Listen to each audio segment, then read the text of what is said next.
అంకితమైన గారు తెలుగు జాతి ఆత్మ గౌరవానికి చిహ్నం, తెలుగు జాతి గుండె చప్పుడు, పేదల పాలిటి పెన్నిది, బడుగు బలహీన వర్గాల ఆశాజ్యోతి, రైతులకి వరం, యువతకి మార్గదర్శకుడు, కార్మికుడికి అండదండగా ఉన్నటువంటి అన్నగారు ఆయన సినిమాల్లో ఉన్న, రాజకీయాల్లో ఉన్న తనదైనటువంటి ముద్ర వేశారు. ఆయనే సాటి. ఆయన చేసిన పనులు మరెవరూ ఇప్పటి వరకు చేయలేని పరిస్థితి. సినిమాల్లో మీ అందరికీ తెలుసు,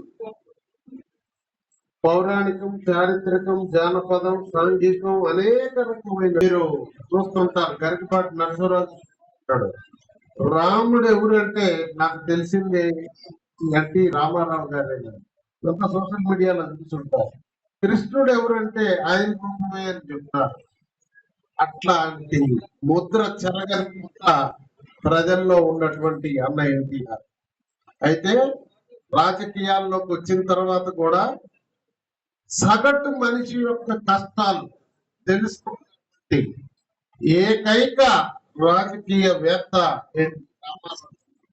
ఆయన రాజకీయాల్లోకి రాకముందే మానవతావాది, మానవ దృక్పథం ఉన్నటువంటి మనిషి.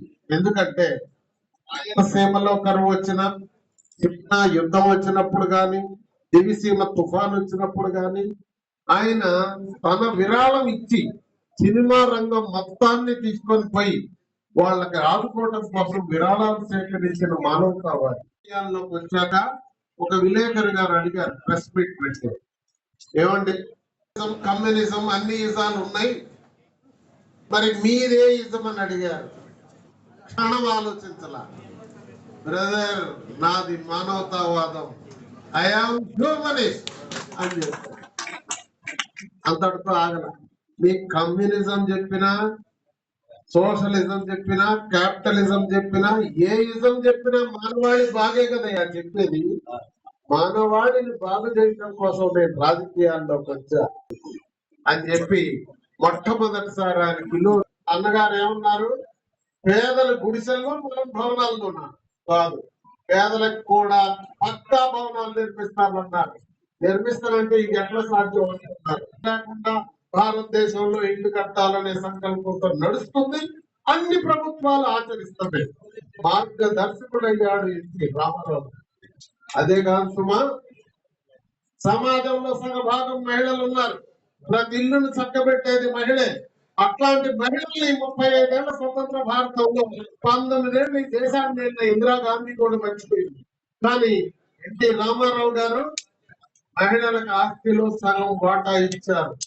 అది కరెక్ట్ అని చెప్పి భారతదేశ ప్రభుత్వం తెలుసుకోవడానికి 40 ఏళ్లు పట్టింది.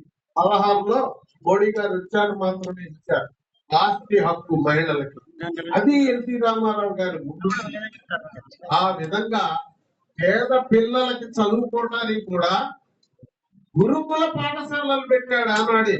గురుకుల పాఠశాల స్టాండర్డ్ ఎట్లుండేదో తెలుసా?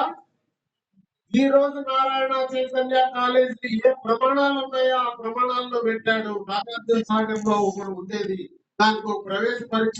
కమ్యూనిస్ట్ పార్టీ గారు కూడా విద్యావంతం చేస్తున్నారు. అదే మనబడిలో ఇంకా ఇష్టం. ఆ రోజు వాళ్ళందరూ చెప్పారు. మిగిలిన వాళ్ళందరితో కూడా ఆ అనుభవాన్ని చెప్పిస్తే ప్రయత్నం చేస్తున్నామంటే ఆది తరాలకి అధికారం తెలిస్తే అవన్నీ యువతకి మార్గదర్శకం అయితే సమాజంలో విలువైనటువంటి వాతావరణం వస్తుందని మీ అందరూ కూడా ఉన్నత ప్రమాణాలను తీసుకోవాలనే బలంతో ఈ కార్యక్రమం క్రమం తప్పకుండా చేస్తున్నామని తెలియజేస్తున్నాను.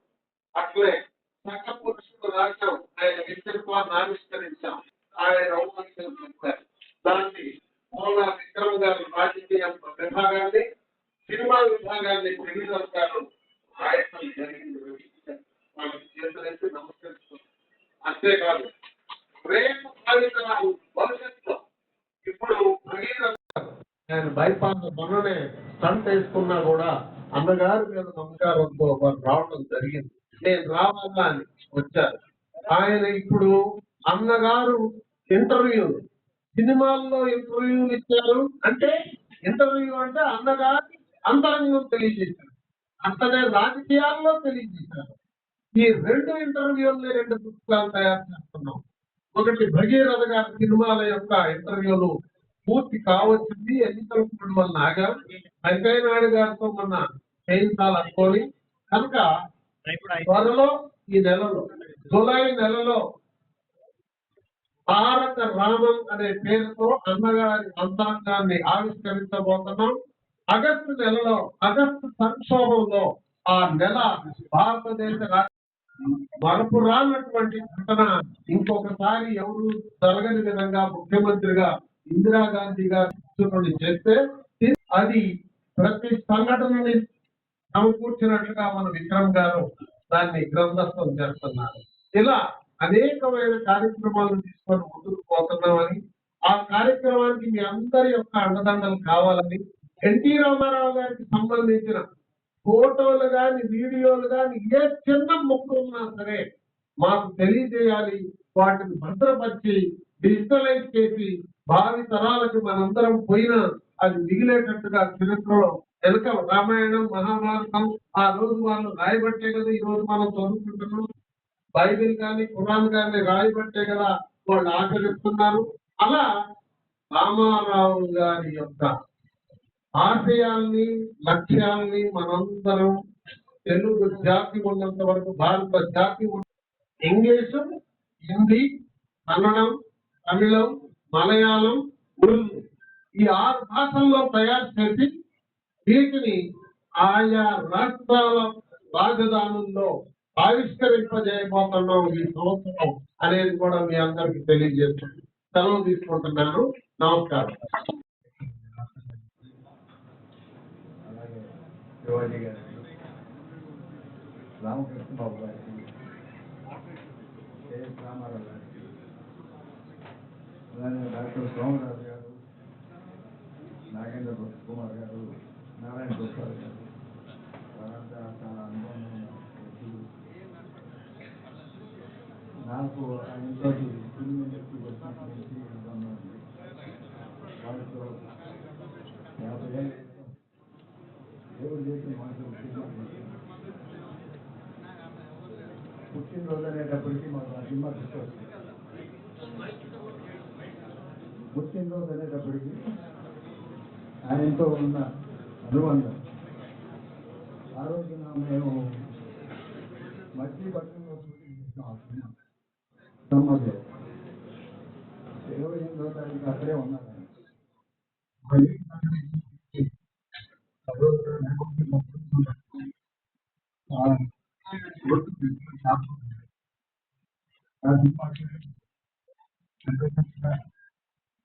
ఆయన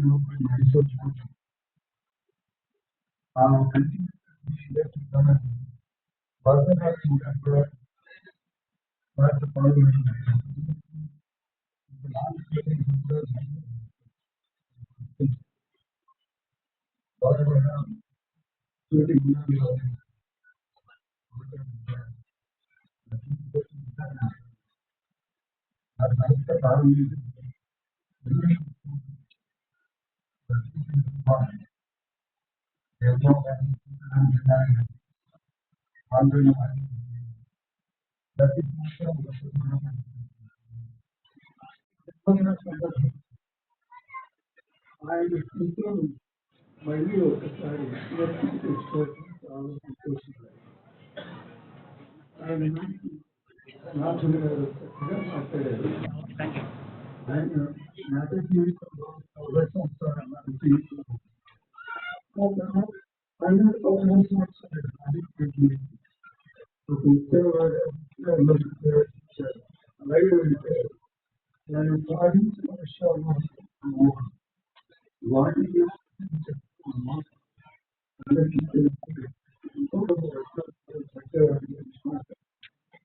నేను చెప్పదలుచుకున్న మేము చూసుకునే అంతో మా అనుభవం మొదటి వారితో పరిచయ భాగం ఆయన చీఫ్ మినిస్టర్ కాక ముందు నుంచి తెలుసుకోవడం నుంచి కూడా సోమరాజు గారికి వారితో సోమరాజు గారికి పరిచయం ఆయనని మెడికల్ గా పరీక్షించడం కంప్లీట్ చేసింది. నూట కూడా జరుపుకుంటున్న ఈ ప్రభుత్వ సమయంలో విశ్వవిఖ్యాత నట సార్వభౌమ విశ్వవిఖ్యాత నందమూరి తారక రామారావు గారు మేము అభిమానులు. ఆయనకి ఒక అభిమానిగా నా 1970వ సంవత్సరం నుంచి మేము అభిమాన సంఘం స్థాపించి ఆ అభిమానులుగా ఆ సినీ ప్రస్థానంలో ఆయనతో పాటు సినిమాల్లో నటించేప్పుడు ఆ సినిమా తీసుకుంటాం కానీ ఆ సినిమా రిలీజ్ రోజు ఆ సినిమా దినోత్సవం జరుపుకోవడం ఇటువంటి కార్యక్రమాలన్నీ ఎన్నో నిర్వహించేవారు. నాతో పాటు వేలాది మంది లక్షలాది మంది అభిమానులు ఆయనకి ఉండేవారు. మేము మెడ్రాస్ని కూడా ఆయన్ని స్వయంగా కలుసుకుంటాము.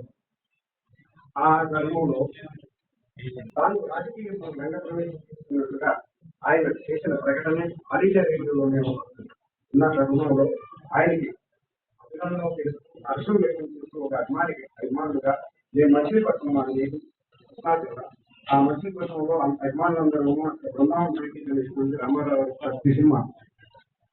ప్రతి సినిమా బృందావనం టాకీస్ లో ఎక్కువగా విజయవాడ దుర్గాకళ మందిరం గారు మచిలీపట్నంలో బృందావనం టాకీస్ లో రామారావు సినిమాలు ఎక్కువగా అక్కడ సమావేశమై ఆయనకి అభినందనలు తెలియజేసి టెలిగ్రాఫ్ ద్వారా ఆయనకి తెలియజేయడం జరిగింది.